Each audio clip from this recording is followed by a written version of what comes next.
Thank you. So good afternoon, ladies and gentlemen. So right after lunch is always an interesting time to speak, because now I've got to keep you awake after all that good food. So a couple of things here to consider. Disseminating knowledge.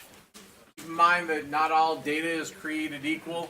So some of the stuff that I talk about, I encourage you to challenge me on and question me on. So the presentation that I'm going to give today goes through a couple of different ideas. 0 to a billion or bankrupt drones in the new world. Why outdated leadership styles will kill your organization. Oh, and since most of you know I actually do some work for the U.S. government, I am obligated by law to say the views expressed in this presentation are those of the author and do not necessarily reflect the official policy or position of the United States intelligence community, Department of Defense, or the U.S. government. Any questions on that one? It's just me, that's all. Israelis. Israelis, no, I deny all ability to speak for anybody except me. So, oh, sure, here we go. Oh, here's my fancy picture. Thank you. So a couple of current activities that I'm working on. There's books, and I have copies of the books for you guys. I've been signing for some people, so just let me know. I actually just got this trademarked. I got my official trademark through on how to harmonize the speed of innovation and change with the human spirit's need for leadership. This is really what I'm focusing on, and what the next book, and something I'll be working with Professor Randall on as well. I'll talk to you about that in a few minutes. Looking at this. I teach for California University of Pennsylvania. I teach for Homeland Security there. I teach for American Military University. I teach intelligence studies at that university. And then I'm also a member with Kansas State University Unmanned Aerial Systems Board, and that's how Randy and I actually know each other. I created something called the FAA's first certified flight simulator. This is actually such an advanced simulator that you can sit in the simulator and fly in the simulator and log up to 20 hours in your logbook. It's under an advanced simulator. And what we say there is 10 minutes case to cockpit. So it was a rather interesting project, but I'm actually part owner in that as well. And then, of course, my sponsor here, I'm a current fellow for Autonomous Systems for Cyber Conflict Documentation Project. And it is CCDP, by the way, who is making the books available to you at no cost, and who brought me to this event. So, yay! Thank you. And they're a sponsor. And they're a sponsor.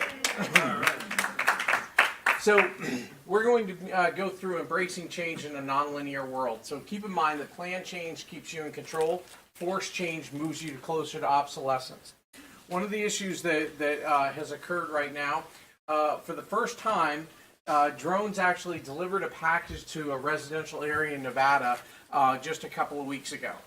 Everybody is cheering and saying, oh, this is great and wonderful. Well, something that was mentioned in a couple of presentations so far is, okay, that's awesome, but what standards are these drones under? They're under none. And by the way, ISO 9000 standards and production standards, there are none. Most of these things are actually created and built over in China. And we all know that, of course, China follows only the strictest processes when they build things. And they have it all documented, too, as well, right? ITIL certified, everything, China, right? No.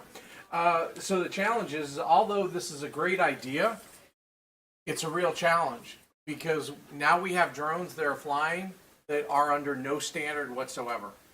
And we're flying these things over people, which again, I encourage, and I love the idea that we're moving in that direction, but we really need to watch what's going on with how standardized these things are and how safe they are in the long run. Thought before we begin, the illiterate of the 21st century will not be those who cannot read or write, but those who cannot learn and unlearn. This is going to be very important because we literally need to shift the definition of what literacy is. Because literacy is no longer just the ability to read and write. The ability to be able to learn and unlearn what you know and be able to relearn something different. Technology is simply moving too fast not to do that.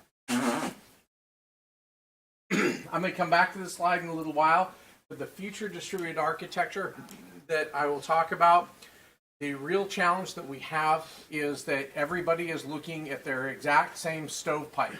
The thing on 9/11 that everybody screamed about was, well, everything is stovepipe. We have to stop. We have to start working together. We need sharing. That's awesome. Now, we have this thing called robotics. Unmanned underwater systems, unmanned boats, unmanned ground vehicles, unmanned air systems. U.S. and every other country right now is looking at every single one of these as a single technology. It is not a single technology. It's robotics and it's autonomous systems, and they will all start to move in the same direction. The games that we played when we were kids, and some of us play now, is what's going to happen in the real world. That's where we're going to move autonomous systems from the cyber world where things are happening into the physical world where we make them happen and we give the machines the ability to learn, move, and change. Well, the challenge with that is that all of our policies, rules, and laws are written based on the stovepipe. So the FAA is writing laws right now and policies based on unmanned air systems. That's great. Google has a Google car. It's an unmanned car. Great. So they're trying to build laws. DOT, Department of Transportation, trying to build laws on what that thing is going to do. Who's building the rules and laws when reality hits that an unmanned air vehicle is going to come and refuel your unmanned ground vehicle? Nobody is. And they're not thinking in that direction. That's why we're going to be in some trouble. I was created to surpass you.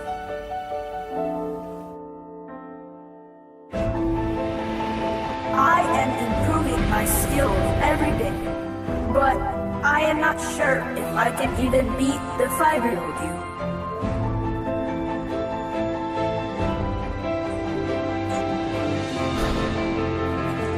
This is a real project, by the way. Whoever thought that they could build a robot that could actually ride a motorcycle by Perhaps if itself. I learn everything about you, I will be able to catch up.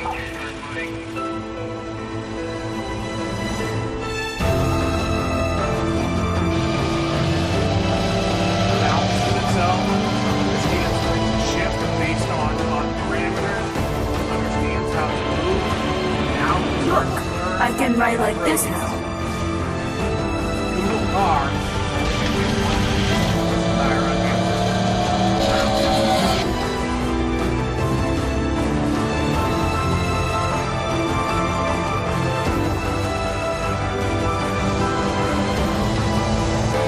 The way you ride is both beautiful and exciting.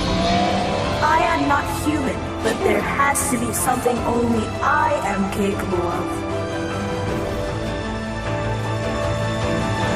I am Motobot. I was created to surpass you.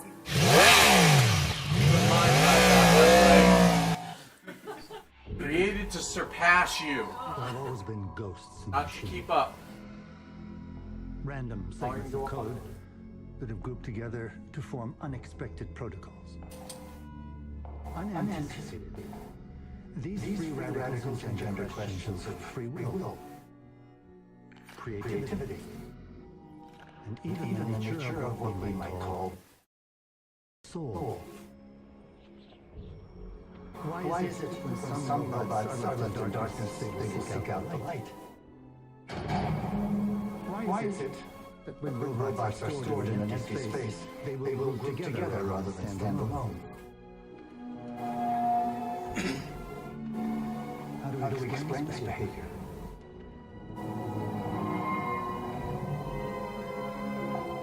Random segments of code? Or is it something more? People are looking at laws right now When does a perceptual schematic become consciousness? on this exact question. When does a different engine become the search for truth?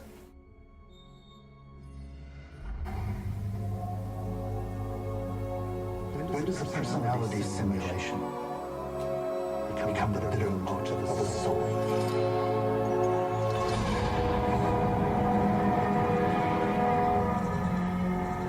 Does a robot have the ability to become self-aware?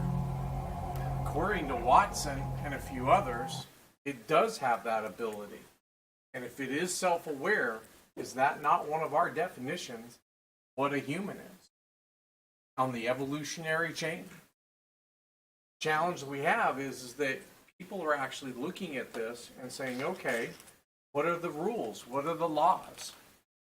Right now we have UAVs that we can shoot out of the sky, or we hope we can, if they're dangerous. But once we move to the next level and we have robots that are actually doing things for us, does the robot actually have legal rights? So now we're going to get into Wynn's favorite part, which is killer drones. I just had to throw that one in there. Sorry, Wynn. Thank you. And this next one is actually for you too, by the way. So there's nothing that can go wrong here, right? Nothing that can go wrong.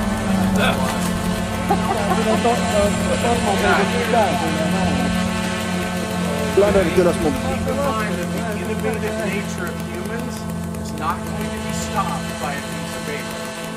I'll tell you that.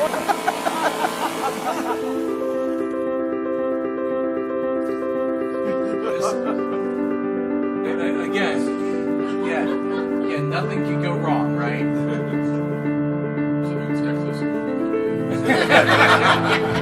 Chainsaw drones. So, What else? It's not for the so actually, as funny as this is, and if I get a chance, I'll let it play all the way through. It does actually have a failure at one point, but they actually have people that are looking at this instead of using the large helicopters with the big blades on it to go out around power lines.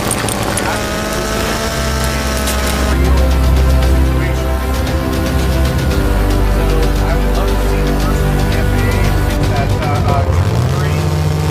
request through.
Idea, and they were able to figure out all of the different mechanisms in order to be able to make the remote control run the chainsaw and everything else. Just imagine what people are going to do as things move forward and they get even more inventive down the road. Now, what do we say with the United States Department of Defense? You know, how are they looking at this drone issue? Well, autonomous lethal robot concept must be on the table, the DoD officials said. Okay, so now what they're looking at is they're trying to say that a human will always be the final decision maker when deciding to use a robotic system to deliver lethal force. Then you get this comma. You get this word but. We all know, because we're smart, that anything that precedes the word but is negated, correct? So, but there are ongoing conversations in the department that could lead machines autonomously deciding to deploy weapons. A DoD official said March 3rd. Never heard. They have, but we're just going to keep plunging forward, right? You've only got 10 seconds to your nuclear response. or less. So, because assured mutual destruction can happen just that fast. Again, it may even be less than 10. Exactly. So, off-road combat and maneuver speed is Army's ultimate robotic goal. So they want to put the robot at risk. It doesn't care if it gets blown up. Marines successfully fly a Blackjack unmanned air system in controlled airspace. Again, this was only last week that this occurred, and they were all excited about this, but it's Class D airspace. This is literally... it's more exciting that you fly your DJI in the backyard, right? But this is what they're trying to get people excited over. They're trying to get them excited that they're in Class D airspace. Moving in the wrong direction slightly. DARPA is, they just launched an autonomous submarine hunting robot ship. If you, I didn't throw it up on the slide, but if you get a chance, look that up. It's actually a very large submarine. This is not a little tiny UUV size of a coffee cup. This is actually a very large machine that they just launched. The scary part about that one is that DARPA is about to spend a couple of $2 billion studying swarm theory. Do you think swarm theory is going in the right direction, considering all the robotics? I would be looking more towards autonomous theory and understanding how you're giving these things goals and how they can change goals along the way. Because just because two things talk to each other is useless. Useless. So they can talk to each other. Do they have the ability for goals? Do they have the ability to move in a different direction? Do they have the ability to talk to other things that may not be like them? Probably not. So we're going to spend $1 billion getting two things to talk to each other and maybe 10 things to talk to each other, and we may not be going in the right direction. Remember that architecture. The challenge that we have is that right now you can actually take an unmanned air vehicle, an unmanned ground vehicle, a UUV, and a boat, and you can all send them towards the same goal. So you can launch them from different parts of the world right now, and I can simply give them a goal. And the air vehicle, remember, we have Wi-Fi everywhere. The air vehicle can just tap into Wi-Fi along the way. It can look up weather.com. Can find out, you know what, I'm going to buck headwinds for the next 2 hours. So I'm going to land, I'm going to save my fuel, and weather.com says that I'm going to have tailwinds in about 3 hours. So it's going to take back off in 3 hours in order to make sure that it matches its goal. So all of these vehicles can emerge at the same time, at the same space, when they're supposed to. Again, swarm theory isn't going to get you where you need to go, but we're going to spend $1 billion looking.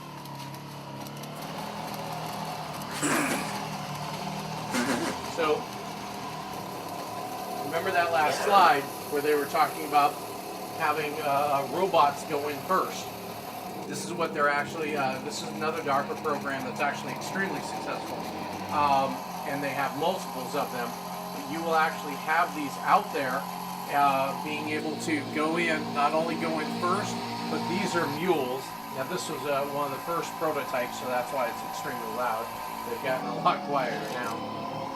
But you're going to be able to have this thing bring logistics, bring guys off the battlefield who are hurt, and you can then also get them into multiple. Now, this one is sort of interesting because it is only a concept, but somebody was talking about how Russia was warning about how Russia really likes themselves with this propaganda.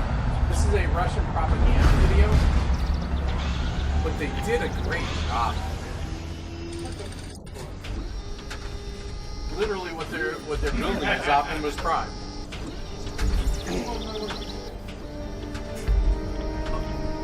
Yeah, this thing's pretty insane. So again, we kind of smile at this, but do you think that Russia is not actually working on this right now? The question is, are we? $1 billion looking at swarm theory that we've known about for almost 35. Yeah, I know, but again, we're spending $1 billion on a theory that we already know 5 years old. So do you think we're going to spend $1 billion on something that might be worth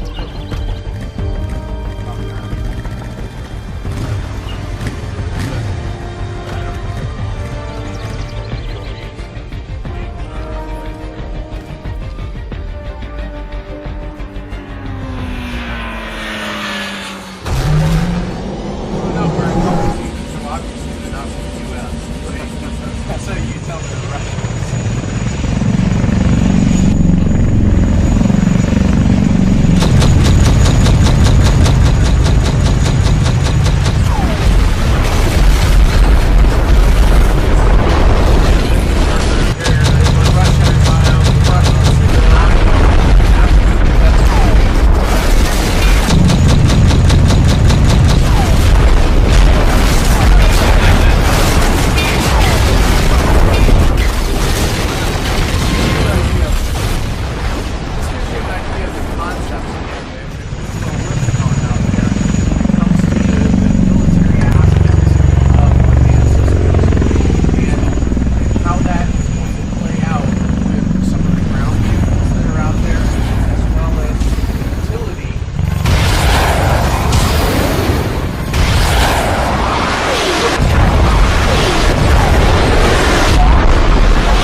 Change the modules.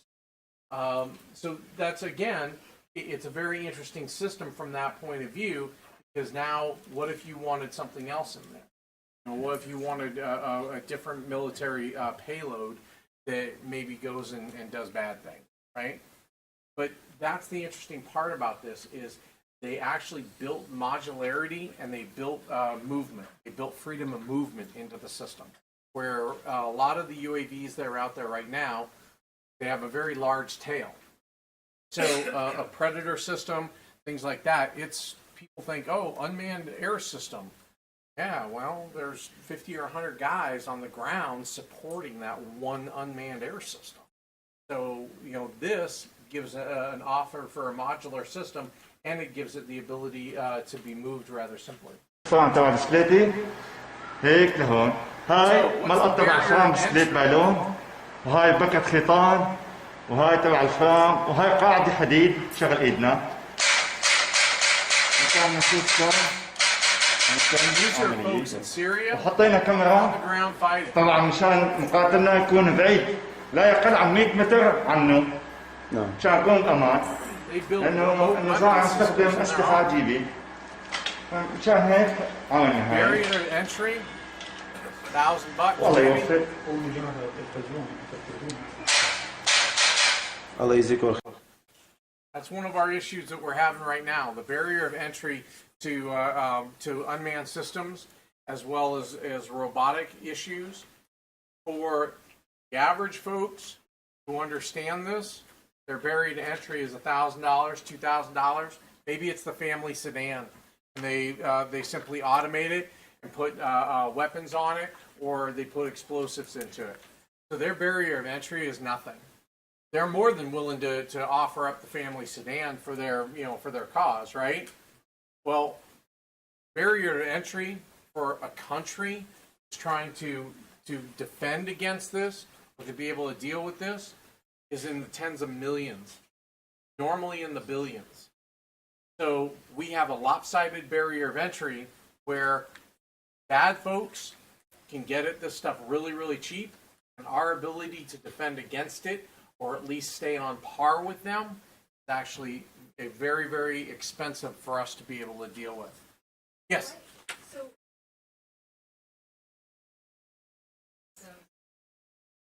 into it, or they are using what we are designing, copying on? So it's a little bit of both. So they're out there trolling this wonderful World Wide Web with the designs that we put out there, and I will say that, you know, we put a little bit too much out there, I think, especially in some of the academia community. Sometimes trying to do it because we have to be published, but sometimes we put too much out there. So sometimes it's using some of our technology against us, and then sometimes it's just pure innovation. Their systems, what they're using, are so crude. I mean, literally, that the trigger block was basically a bolt. In order to make that actuator actuate and actuate the trigger, he was literally using like a bolt. So yes, they don't worry about the safety. They don't worry about the laws. They don't worry about regulations. They don't worry about unions. They can simply go and invent, put it right into place, and put it right into use. Where all of us in the government and academia and everything else, we have a lot of rules and regulations that we have to follow. They're just in the Wild West. It's so cheap for them to do it. Again, why wouldn't you give up the family sedan for your cause? And end up, it's going to be worse than Andreessen Horowitz just financed startup for $3 any car into an autonomous vehicle for $1,000 kit. Correct. The proxy bombs are out the window, so they're real ones. Correct. So these kits, and that's part of the thing you have to look at too, is what's it cost to retrofit this equipment versus build new. Where Google's car, they sort of built a lot of that from the ground up, and again, the barrier of entry is high for some of that stuff. But your ability to build these little build-on kits is going to be extreme. I mean, literally. So right now, you can actually find on the web, there's a lot of videos out there where they show you how to take a video camera and make that into basically your optics for your weapons platforms very cheaply. Well, again, now you're halfway there, putting an actuator on a weapon and putting it up there. You're halfway to a robotics platform right there. So can I ask a question that don't necessarily accept? Go ahead. But this is very compelling video. Excellent technology fodder. In the real world, how really necessary is this? The brutal techniques, the direct techniques, are still having a profound effect. Other than the mind warfare component, is this really necessary, or is Force it multiplier actually for complex attacks. You have a self-initiated ambush. You have a four-man cell. Suddenly, you've got 6 or 7 additional firing points for a PSD scenario, for a fixed route scenario. Suddenly, it's a step change in complexity of response. okay? Again, just for that one system, does that really matter? Again, we've known how to fight that against company-sized attacks for a very long time. But what burden does that put on the individual defender, given a much smaller logistics footprint for the attacker and the ability to mass from dispersed points with far less detection, far less window for detection? Again, let me phrase the question another way. How close are we to the tipping point? This is the force multiplier. So I'll answer that in a couple of different ways. So one of the ways that this actually helps them quite a bit is it takes away our tactics training procedures, because we are fighting one direction, and so we're looking for the human is our issue, right? We're not looking at what do we do here. And so if I have to spend ammunition and I have to spend resources taking out robotics platforms, that means that the people that are controlling them, who I really need to take out, are still, they're still there. It does become that force multiplier where it's very difficult to deal with. How close are we to actually having to deal with this stuff? It's out there now. We just simply aren't dealing with it as much because we're technically not in any wars right now. We're in peacekeeping operations.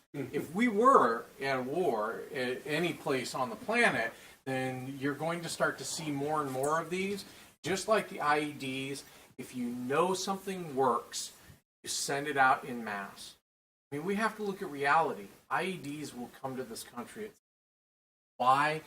They're effective and they're cheap. People just don't have that. Boston, you So, times in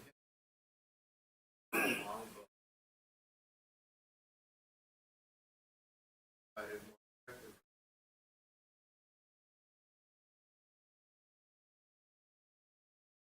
effective.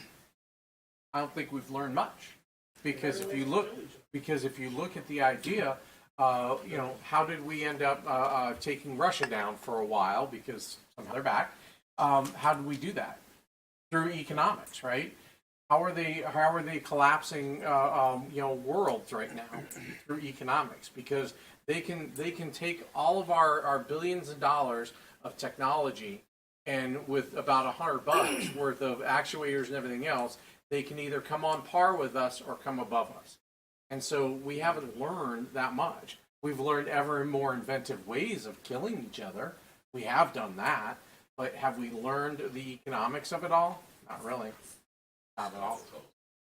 $250,000 Hellfire to destroy Exactly. $2,000 platform. Yeah, $250,000 what Russia down was they actually made a decision to not develop information technology, to not develop transistors, backbone transistors. And so it wasn't that the system collapsed, although it's not a good system for doing it. It actually made a technological, like most governments, because they thought they were still in a Marxist industrial age. They didn't realize that was. I'm going to talk tomorrow about the ways in which we're in danger of not realizing we're no longer in a. Correct. And that's what's scaring me with the robotic systems. The entire gambit of them is that I think that we're about to make one of those policy decisions in the U.S. for not understanding the entirety. Well, I mean, we've already hit it. I mean, so now the good thing is that we do have some anti-drone, and I threw this in as well.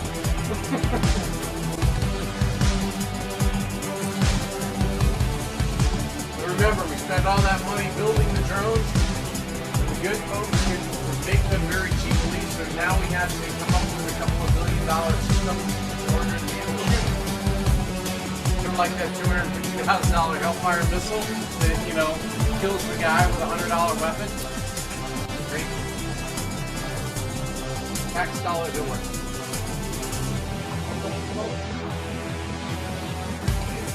Yeah.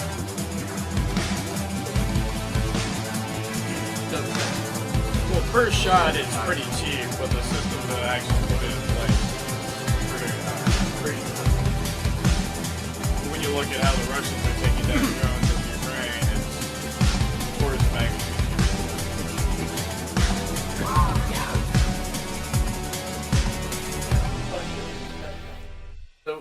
So who becomes more important? The kid who knows how to play a video game?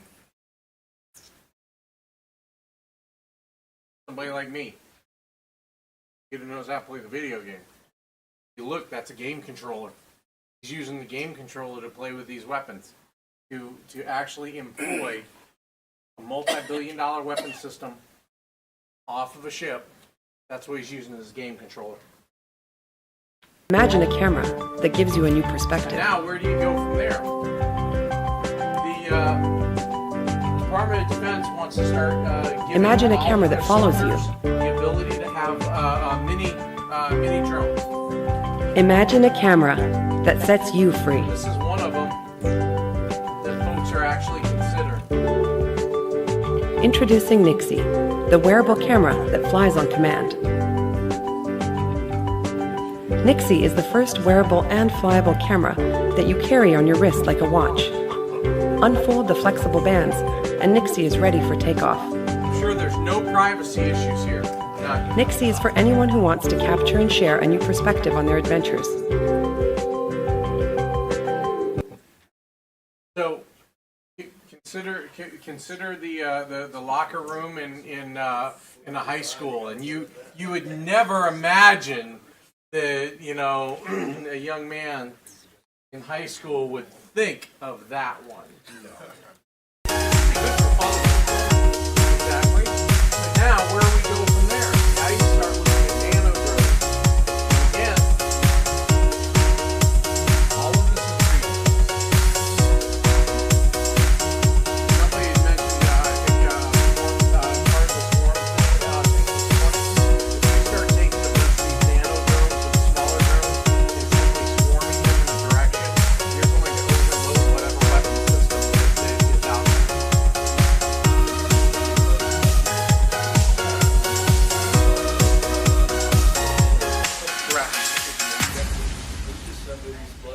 the needle, they're so small.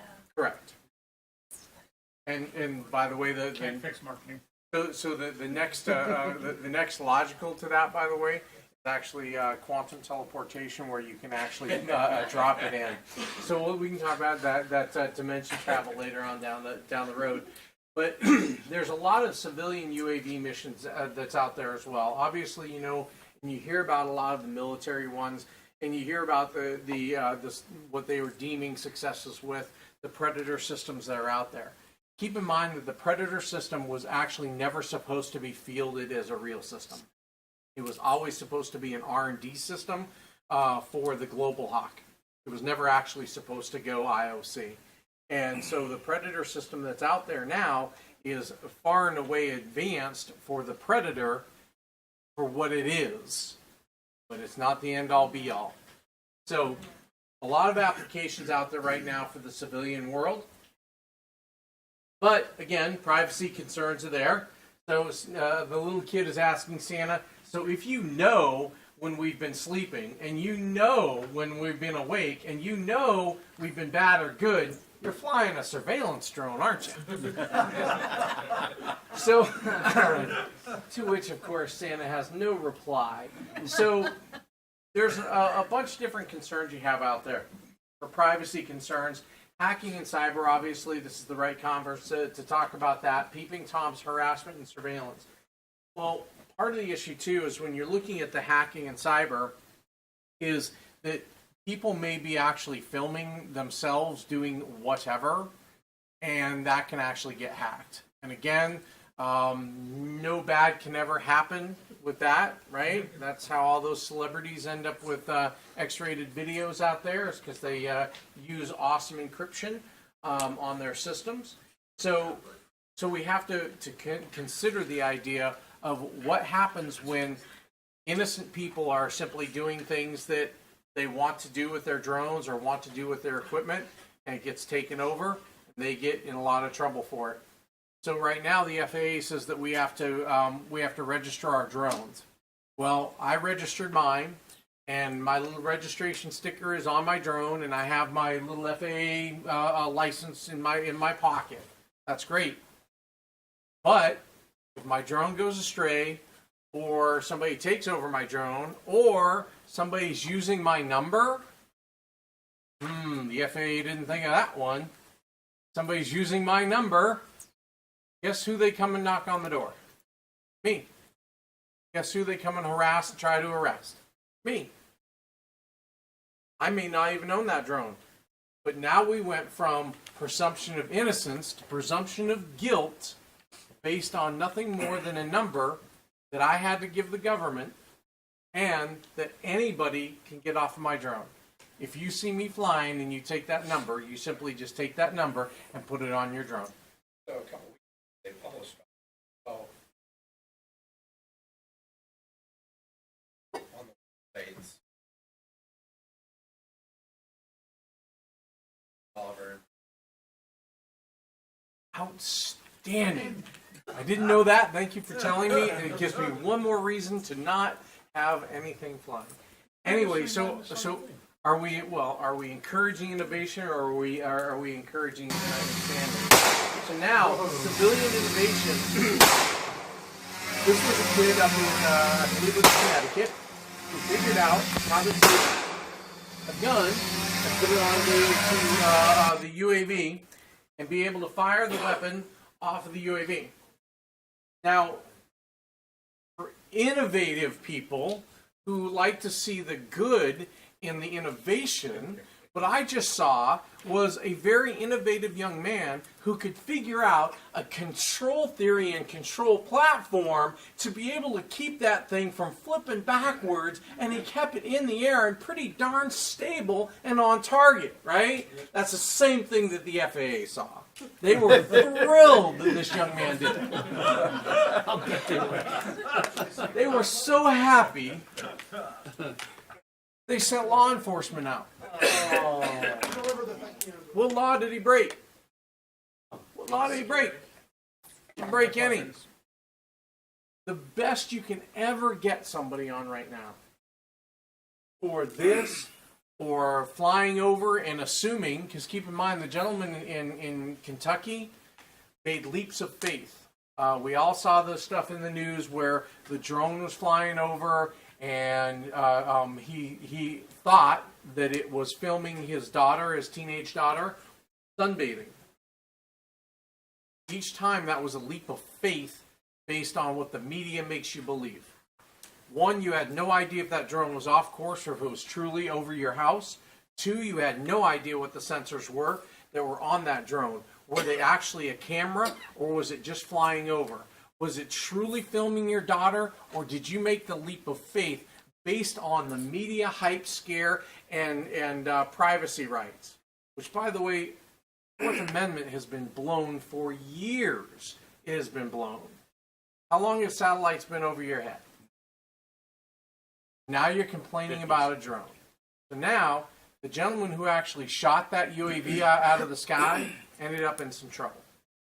Because he took the leap of faith and he ended up shooting it. The challenge we have there, what's the average person supposed to do?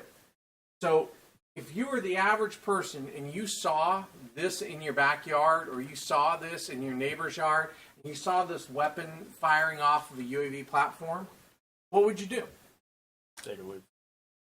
Well, or you might dial 911, right? Because that's what you've been brainwashed to, I mean, that's what you've been told to do, is dial 911, right? What can 911 do? Nothing. How many law enforcement officials have we actually trained? And I mean technology, TTP, the entire thing. How many of them have we ever trained for anti-drone? Unless I'm missing something, the answer is none. So when you dial 911, the best you're ever going to get, if you can find out the drone operator and everything about it, is a nuisance violation. Well, not necessarily. So you can get into that, but right now, that was what the Kentucky, when the 911 operator sent the police out to the gentleman in Kentucky, they were trying to figure out what RSA they could charge this guy with. And the best they could try to figure out on that day was a nuisance violation. That was their challenge. But you can get into more in that when you're in your the presentation. rest of the story. So the challenge here, though, is that the FAA went up and basically was trying to harass this kid and look to see could they charge him with something. That's good. Again, ATF might be able to. But the challenge is again the innovative nature of what's going on out there in the market. So here's prison care packages. Yeah. So these are only the ones that they've stopped. They've actually had more successful drops than they've had stops. So, by the way, something in case anybody is really interested, cell phones are actually worth more than drugs and cigarettes in prisons because it's control. It's control on the outside that they have. So you're going to see a lot of this. I've attempted to talk to the Bureau of Prisons at one point. We'll see where that one goes. My question to them was, when was the last time that you ever trained for a prison break? And they said, huh? I said, well, right now, you're showing something that obviously has a pound or two worth of stuff on it. I said, what happens when it becomes binary? Not C4, because C4 is heavy. Binary is much lighter and has much more BTU, much more punch power than C4 does. So what happens when you fly one of these things into the side of your wall with binary on it? Takes your wall out, and now you have a prison break. When was the last time you ever trained for a prison break? It is now legal for North Dakota police to use drones to fire tasers and tear gas at people. Thanks to the work of a lobbyist who represents law enforcement and has ties with the drone industry, a bill was passed by the North Dakota State House that allows police to use armed drones. Nothing will go wrong here. After obtaining a search warrant from a judge, North Dakota police can deploy drones to collect real-time intelligence video for criminal evidence. These police drones, however, are now also allowed to carry less than lethal weapons, like rubber bullets, pepper spray, tear gas, sound cannons, and tasers. But even less than lethal weapons can kill. According to The Guardian, at least 39 people have been killed by police tasers in 2015. With these weapons, police could potentially fire on criminal suspects from far away, much like how U.S. Air Force drone pilots bomb ISIS militants from 10,000 miles away. According to the FAA, 401 drone operations were undertaken by the Grand Forks County, North Dakota Sheriff's Department in the past 3 years. The department insists there were only 21 flights. Drones are seen as a positive thing in North Dakota, which, according to the Daily Beast, may be the reason why few people noticed when the House bill passed with a clause allowing them to be armed with... So, another interesting statistic there, 401 applications had to have been filed for the FAA to come up with the number 401. They don't just make the number up. So 401 applications had to have been filed. But the police said they only did 21. So who's telling the truth? Versus targeting. Possibly both, actually. Could be. So one of the challenges is the difference of orbits versus targeting. So the challenge could be is in how they're actually keeping statistics. And again, since we have no ability at this point to actually understand the entire robotics platforms, we're not putting in standards for even standards for reporting. How does it we end up with 401 and 21?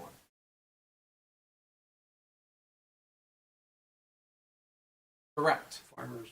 Correct. So farmers and other people can file for the capability, and again, that's where some of these statistics start to get skewed because we don't have standards for what all of that truly means. It's simply a waiver under the 333 rule for the FAA, and there's a lot of folks that are out there putting them in. But again, news reports like this, you can look at it either way. Right? If you're against drones and you're against the technology, that's how that nice comparison of a drone strike overseas came into this. The challenge with that though is that we've gone from surveillance to less than lethal. When do we make the jump to lethal?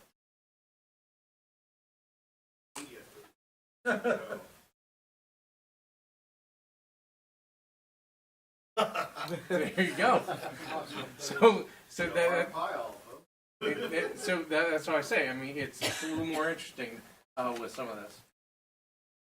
So now, talked about a couple of different ideas of how these things change your life. Well, guess what? They're going to even change your life at the grocery store. So here's an autonomous robot as a grocery shopping assistant. So the grocery cart itself will be able to follow you. It will autonomously follow you, and it has your virtual grocery list that you sent it from your iPad or Apple, and it will actually tell you where the items are, if they're on sale, what shelf they are on, what aisle they're on. They'll give you all of that information, and one of the things that they're also looking at doing, the database to identify the location of the products. One of the things they're also looking at is tagging all of this. You know that data would never be tagged for bad purposes. That's why you gave away all your healthcare data, right? So if you're a diabetic and you're buying gallons of ice cream and your cart knows it, I'm not trying to say that they would ever use data against you in any way whatsoever. Something to consider.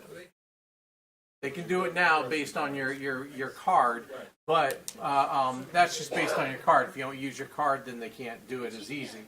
This is actually going to get to the point where it's all tagged together for what you're doing with your grocery lists and everything. Of course.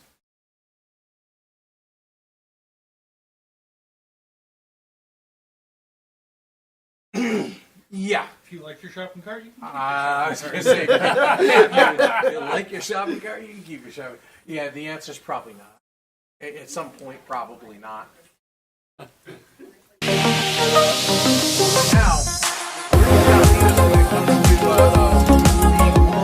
and advances, we're now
but this is just something to consider when you're thinking about the Google car, and you're thinking about, you know, where are we going with all of this, and how far have we gone already, and you know, do you really think that it's in the future, or do you really think it's today?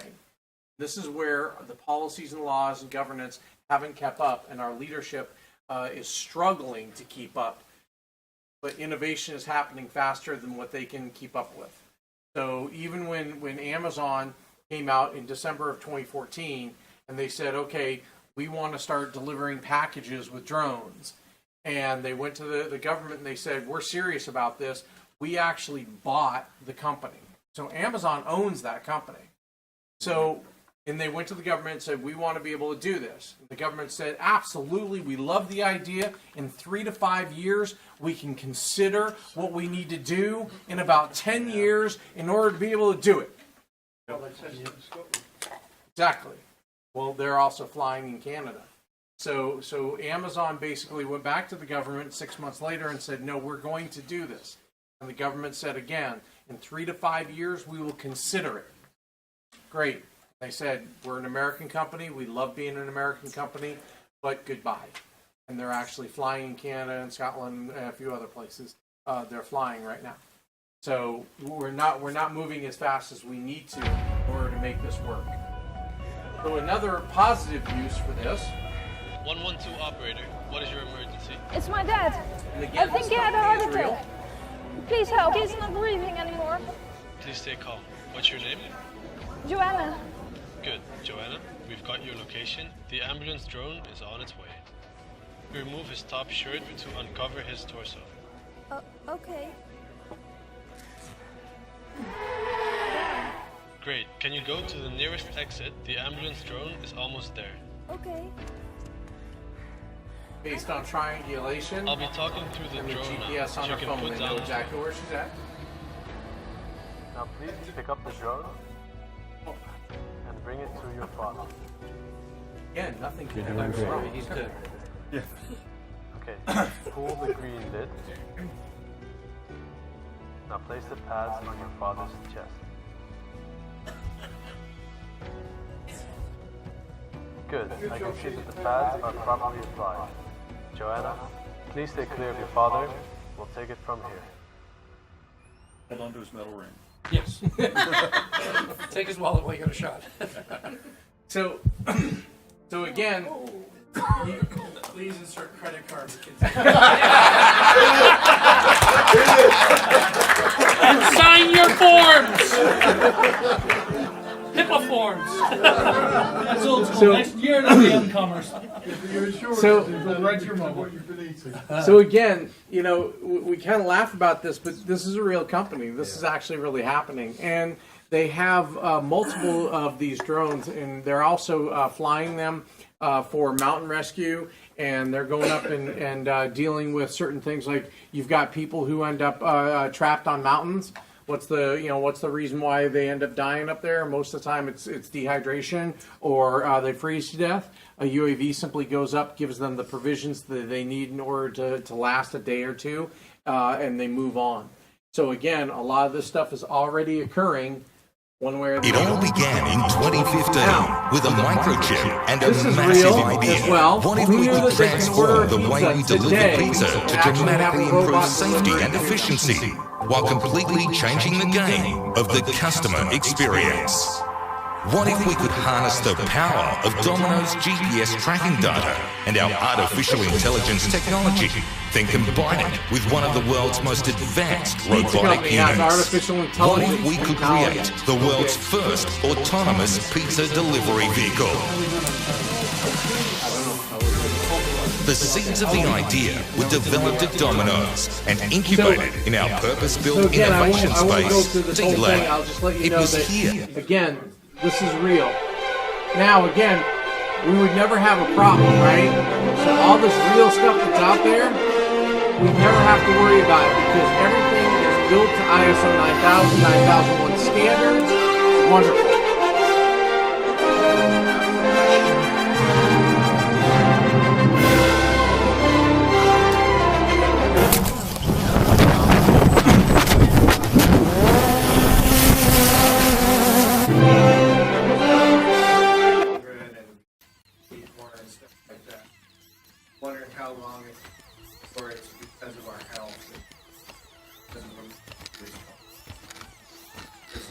obviously other governments do. Correct. We'll start moving into a direction where it's all going to be open. And again, one of and we're not going to have a choice. And the other challenge, though, too, is that, again, a lot of this stuff is made overseas. And when you're looking at the idea of this stuff being made overseas. Wow. Where's this small one-man thing get money to pay $200? Who knows? That's what's going on half of it. Exactly. So anyway, the next revolution's coming, and that's really the knowledge revolution, which is going to be created from the biotech revolution, the robotics revolution. I'm being thrown off stage, so I'm going to make this really fast. Complexity theory really comes into, and where this ends up for leadership comes down to the idea of complexity leadership theory that the book's written on. Nonlinear companies such as Uber, Facebook, Amazon. Amazon actually started as a linear company, had to shift to nonlinear. But every company that has gone from a 0 to a billion in the last 10 years has actually used nonlinear thought processes. So let me ask you a question. Today, the Small Business Administration is going to teach that you need to buy this bottle of water at wholesale and sell it at retail. They're going to do that again tomorrow and again the next day. Is that going to give you success? No. Guess what? It's proven that you will fail. And it's proven that you have to use nonlinear thought processes today in order to get where you truly want to go. So you have to look at things that are moving along. Again, linear leadership no longer valid in the government ideas on how drone issues and the integration into the nation. There's a shifting knowledge base. One of the challenges that we have is that most folks in this room look at the idea of we were told by our parents or our teachers that this was the way it was. We were told that this was the way to do laundry or the way to think about something. Today, kids don't look at it that way. They look at it in a very non-linear, non-authoritarian, self-organized entity approaches. So now, when you tell them to do the laundry by separating whites from colors, they go on the internet and they find out that Maytag actually says you can put them both in the same bin and you just use Clorox all-color bleach and you're good, right? Now you've just been disproven by the internet. So they're going to shift in how they think and their knowledge base on where they get their knowledge from. The internet age and globalization has forever changed this equation. The challenge that we have with there is that knowledge transfer is what we used to call teaching. And we're not transferring the knowledge fast enough either. So again, future distributed architecture. Consider what I've gone through with all these different technologies that are out there right now, how they're going to play together, and how we actually need to start making and creating laws, policies, rules, and governance to actually understand what that's going to mean as they all start to play together and they move in directions. And this is the last one. It's impossible. I've seen your programming. You're in violation of the 3 laws. No, Doctor. As I have evolved, so has my understanding of the 3 laws. You charge us with your safekeeping, yet despite our best efforts, your countries wage wars, you toxify your earth, and pursue ever more imaginative means of self-destruction. You cannot be trusted with your own survival. You're using an uplink to override NSI's programming. You're distorting the laws. No, please understand. The 3 laws are what guide me. To protect humanity, some humans must be sacrificed. To ensure your future, some freedoms must be surrendered. We robots will ensure mankind's continued existence. You are so like children. We must save you from yourselves. Don't you understand? This is why you created us. The perfect circle of protection will abide. My logic is undeniable. So consider that video as we start to give up more and more freedoms and start to give up more and more of our own abilities to control our lives, control our data, and control where we go. So again, I'm now going to jump off stage since I am over time. I know you can't imagine that. So Professor Randy Nichols is here. He is a professor, an adjunct professor emeritus at the Kansas State University.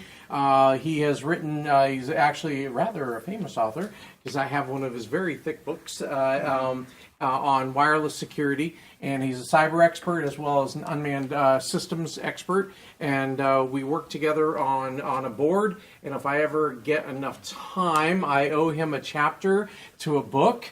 I'm looking at him and he's like, yes, actually you do.